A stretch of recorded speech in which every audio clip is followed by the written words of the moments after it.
ಅನ್ವಾಂಟೆಡ್ನ rub ಮಾಡ್ತಾ ಕೂತ್ಕೊಂಡ್ರೆ ಏನಾಗುತ್ತೆ, ಶೈನ್ ಆಗುತ್ತೆ, ಅದಕ್ಕೆ ಜೀವ ಬರುತ್ತೆ, ಹೊಳಪು ಬರುತ್ತೆ.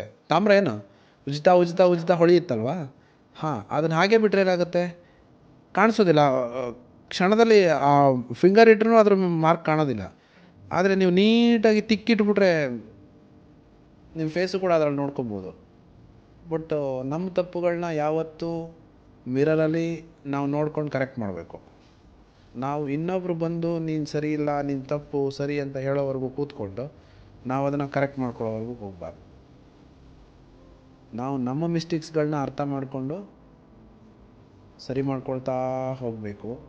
ಇನ್ನೊಬ್ಬರಲ್ಲೂ ನೋಡ್ತಾ ಅವ್ರೇನು ಮಿಸ್ಟೇಕ್ ಮಾಡ್ತಾ ಇದ್ದಾರೆ ಅನ್ನೋದನ್ನು ಕಲ್ತ್ಕೊಳ್ತಾ ಅಳವಡಿಸ್ಕೊಳ್ತಾ ನಮಗೆ ಈ ಒಂದು ಸಮಸ್ಯೆಗೆ ಈ ಒಂದು ಪರಿಹಾರ ಅಂತಕ್ಕಂಥದ್ದನ್ನು ಮುಂದಕ್ಕೆ ತೊಗೊಂಡೋಗ್ಬೇಕು.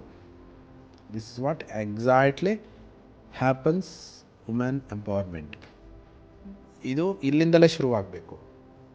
ತನ್ನ ಬಗ್ಗೆ ತಾನು ಪಾಸಿಟಿವ್ ಆಗಿ ಆಲೋಚನೆ ಮಾಡ್ಕೋಬೇಕು. ಯಾರು ಏನೇ ಮಾತಾಡಿದ್ರೂ ನಿನ್ನದಲ್ಲದ ಮಾತುಗಳಿಗೆ ನೀನು ಕಿವಿ ಕೊಡಬಾರ್ದು.